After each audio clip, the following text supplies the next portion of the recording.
Amid the rubble of Gaza, where buildings collapse and families bury their dead, one thing refuses to die: Hamas. Israel has unleashed relentless airstrikes, assassinated leaders, and imposed blockades. Yet the group keeps returning, like a storm cloud that never clears. The reason behind Hamas's invincibility is its ideology. Quite frankly, Israel can bomb tunnels and hospitals, but ideas outlast bombs and bullets. Watch until the end as we break down how Netanyahu's disproportionate war ends up strengthening Hamas's ideology. Long before the shockwaves of October 7th, Gaza was already a place defined by suffering. Since Israel's withdrawal in 2005 and the blockade that followed in 2007, nearly 2 million people were trapped in what many called the world's largest open-air prison. Electricity cut to just a few hours a day, water unsafe to drink, unemployment among the highest on earth. This was daily life. Every few years came another war that Israel named Mowing the Lawn Operations, each leaving neighborhoods flattened, thousands killed, and tens of thousands injured. By 2022, more than half of Gaza's population were children, most of them having lived through at least 4 major conflicts before they reached adulthood. They carried trauma not as isolated memories, but as a collective inheritance. It's easy to imagine Hamas only as a militant group firing rockets. But the truth is more complicated. Over the years, Hamas has at times tested a different approach: mass protests and political pressure instead of armed confrontation. In 2011 and again in 2014, Hamas sent messages through mediators offering long-term ceasefires if Israel would lift the blockade. These offers never materialized into lasting agreements. Then, in 2018, came the Great March of Return. Tens of thousands of Palestinians, many under Hamas's political influence, gathered along Gaza's border fence every Friday. Israeli snipers opened fire on these peaceful protesters. By the end of 2019, over 200 Palestinians had been killed. Many of them teenagers, journalists, medics. More than 8,000 were wounded, often permanently disabled. For Hamas, this became proof that even peaceful resistance was met with bullets. The same pattern appeared again and again. When Hamas tried to leverage diplomacy, Israel dismissed it as a trick.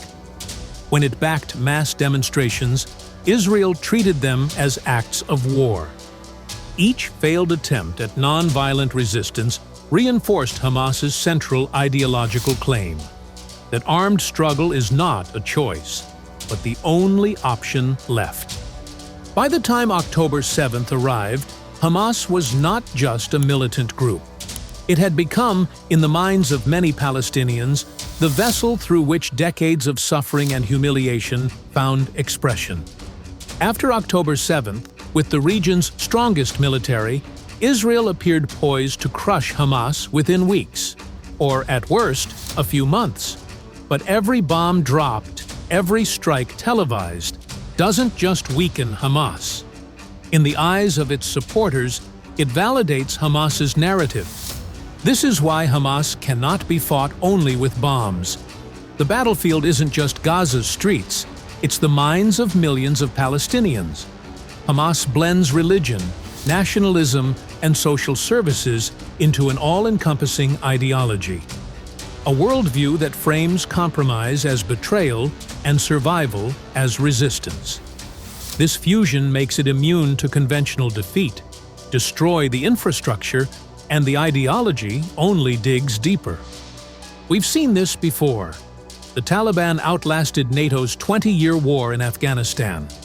The Viet Cong survived the world's strongest superpower. Hezbollah endured Israel's 2006 invasion. Why? Because all of them fought not only with weapons, but with belief systems that thrived under pressure. Hamas is no different. To its followers, every Israeli strike confirms the righteousness of its cause. At the heart of Hamas's ideology lies martyrdom. Death isn't defeat, it's victory. Fighters killed in battle are celebrated as heroes, fueling an endless cycle of recruitment. This changes the psychology of war itself. While Israel counts casualties as victories, Hamas transforms them into propaganda, teaching that survival isn't the goal. Sacrifice is. For example, Israel released drone footage purportedly showing Sinwar in his final moments, wounded, seated in a ruined armchair, and defiantly throwing a stick at the approaching drone. For Israelis, this was framed as the defeat of a militant leader. The harder Israel pushes, the stronger Hamas's message resonates across the Arab and Muslim world. And apparently, Netanyahu is unaware of these consequences or is playing a game far dirtier. Since October 7th, Netanyahu has vowed nothing less than the total elimination of Hamas. Yet he cannot even confirm how many fighters have actually been killed. What is clear, according to countless reports, is the death of thousands of women and children, dismissed as collateral damage. This kind of disproportionate war feeds directly into Hamas's narrative that Palestinians can never live in peace with Israel. To Netanyahu, every breathing soul in Gaza seems indistinguishable from Hamas. Women, children, the elderly, the disabled, even doctors and nurses. In his war, no corner of Gaza is spared, as if simply existing there makes you a target. Hamas has long pointed to Israel's brutality as proof that peaceful coexistence is impossible. And today, Netanyahu's actions seem to reinforce that claim. Across the world, growing numbers now view Israel as an apartheid state, even as a regime committing genocide, making Hamas's narrative appear more credible than ever. But Netanyahu's strategy goes beyond simply defeating Hamas. There's something larger and darker at play. Peaceful coexistence was never his goal. His government has steadily expanded settlements in the West Bank, legalized outposts once considered illegal even by Israeli law, and armed settlers who now push Palestinians off their land. In Gaza, ministers close to Netanyahu openly speak of voluntary migration, a euphemism for expulsion. It's an echo of the Nakba of 1948, when hundreds of thousands of Palestinians were forced from their homes. For Netanyahu, the current war is not just about crushing Hamas, it's about making Gaza unlivable, pushing its people into Egypt, and redrawing the demographic map of the land itself. This is why he fights with such ferocity. Every bomb, every blockade, every scorched street serves a dual purpose: weakening Hamas while sending a brutal message that Palestinians, as a people, have no place here. Netanyahu knows very well that the way he is fighting this war will not destroy Hamas.